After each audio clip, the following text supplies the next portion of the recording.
Okay, welcome back students. In this video I will show you the execution of that constructors.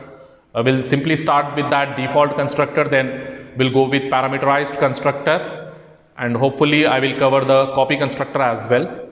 So let us quickly see how this will work for a default constructor. So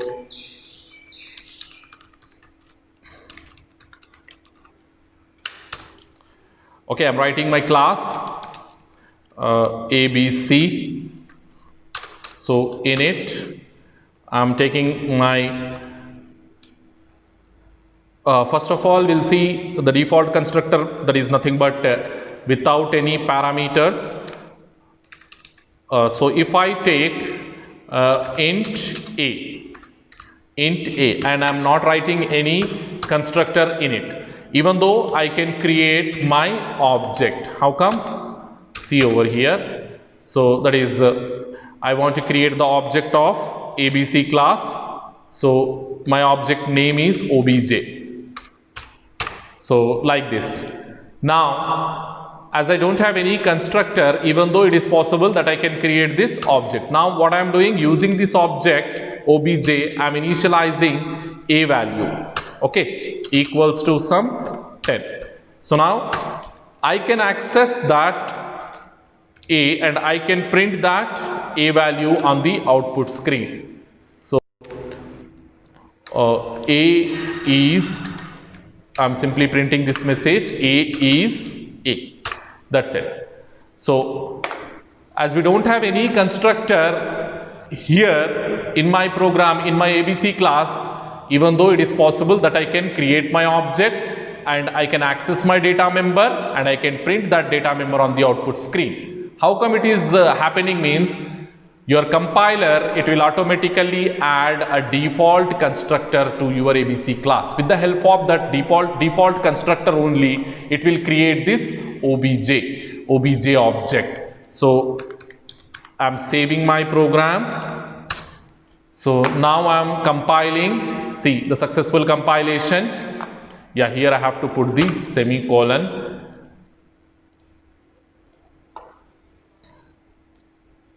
Yes, a I cannot access directly, rather I have to use obj dot. Okay, in that way I can access my a. So now go compile.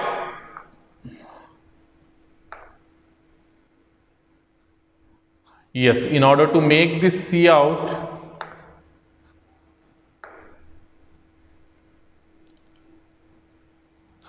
IOStream.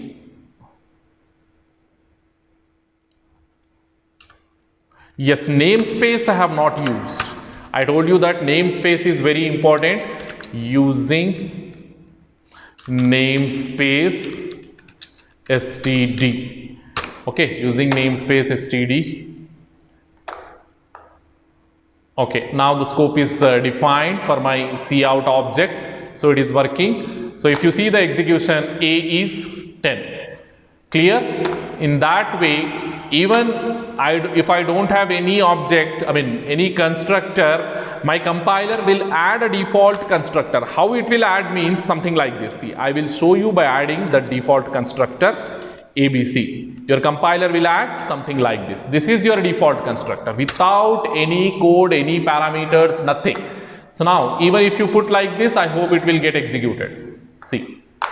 Even if I'm not adding anything to my default constructor, it is considering that as a default constructor and it is executing my program.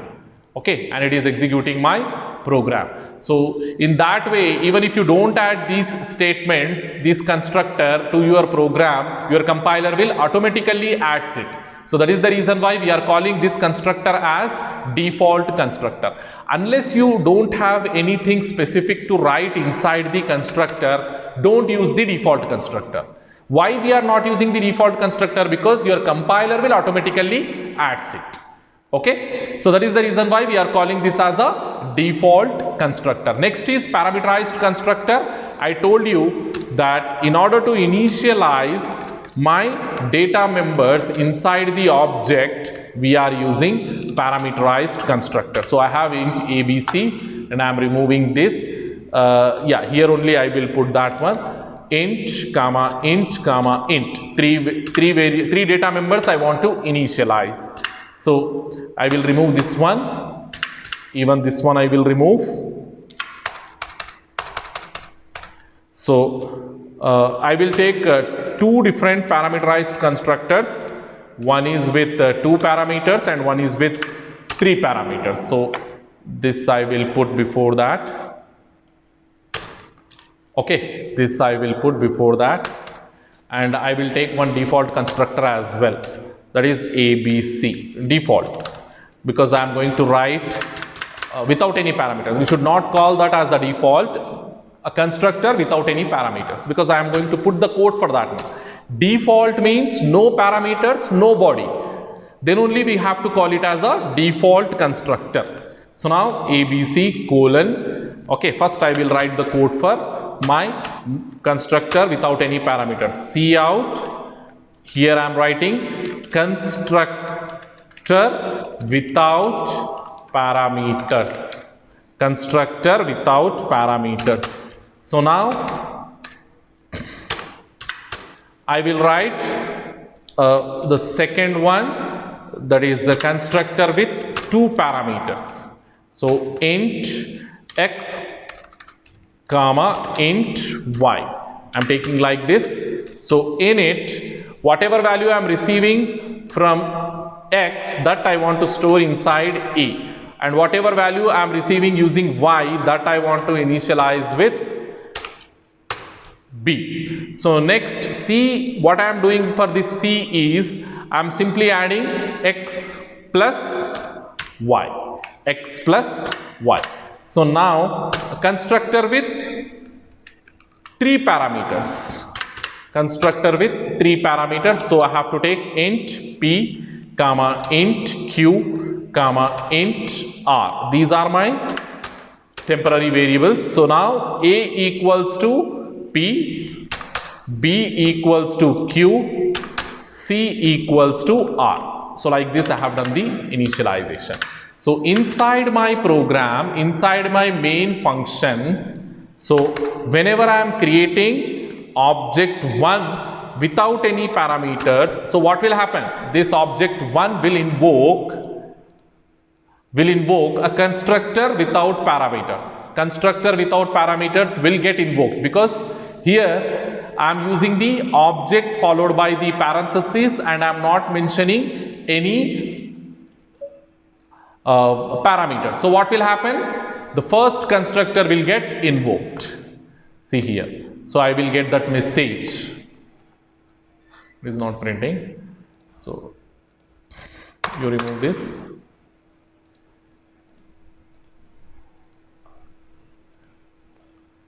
Okay, constructor without parameters. I am getting that one. So next thing is I am creating my second object obj2 with 2 parameters. So that is I have to pass 2 parameters, 5 comma 10 I am passing. So what will happen? This second object creation, object2 creation, will invoke my constructor with 2 parameters, because I am passing only 2 parameters over here, 5 and 10. So this will invoke this one. Okay, this will invoke this one. So x will become 5 and y will become 10. So A will become 5, B will become 10 and C will become 15, because I am saying x plus y. So C will become 15. So all my objects are going to have three data members, but I am using only 2 parameters over here. So now A will become 5, B will become 10. So simply print that one. Cout of A value from obj2. A value from obj2. What is that? obj2 dot A. So like this.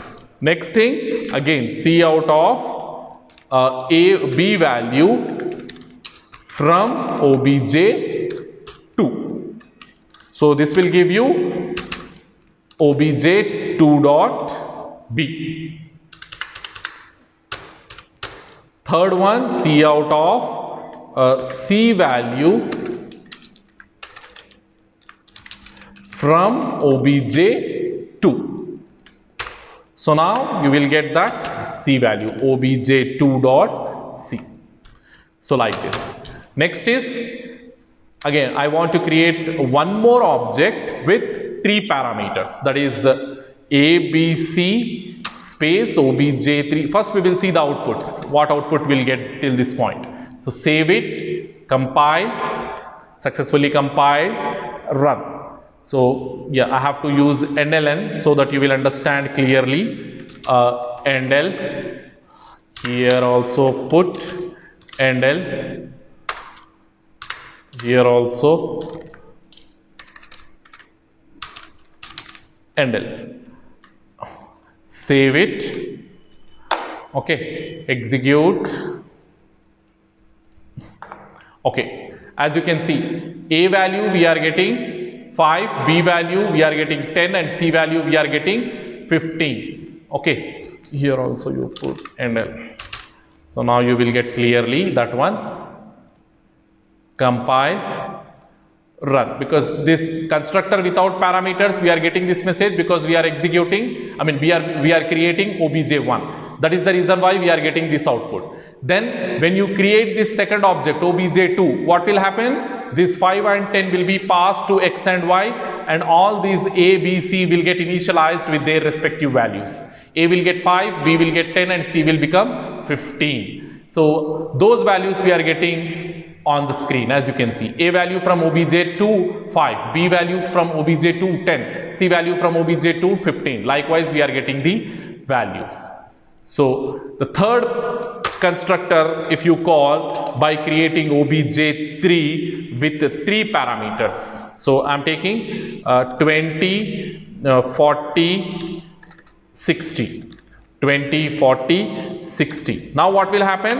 This constructor will invoke this object creation will invoke the constructor with 3 parameters, 20, 40 and 60. 20, 40 and 60. So that is what you will get, 20, 40 and 60. Over here this will get invoked. So P will become 20, Q will become 40, and R will become 60. So that same thing here, it will be initialized. So A will become 20, B will become 40, and C will become 60. So quickly we'll print the same things but with object 3, and we will see the difference. So what we have to do, simply make it as obj3, and here also when you are accessing obj3. So B from obj3, here B from obj3, C from obj3, C from obj3. So we are invoking the parameterized constructor with the 3 parameters, and we are getting their respective values. Okay, so you can see over here, A from obj3 is now holding 20, B from obj3 40, C from obj3 is 60. So ABC from obj2, they are still holding 5, 10, 15, because their scope and this scope is completely different. obj2's scope and obj3's scope, it is entirely different. That is the reason why we are getting different values.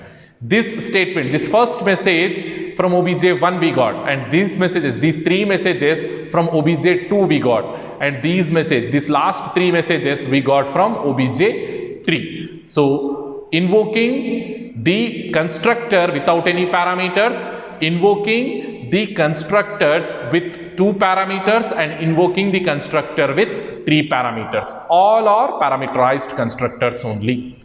All are parameterized constructors only. Now we see our next thing, that is the default constructor.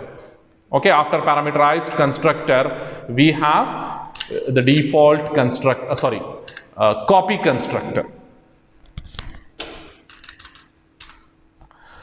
So copy constructor,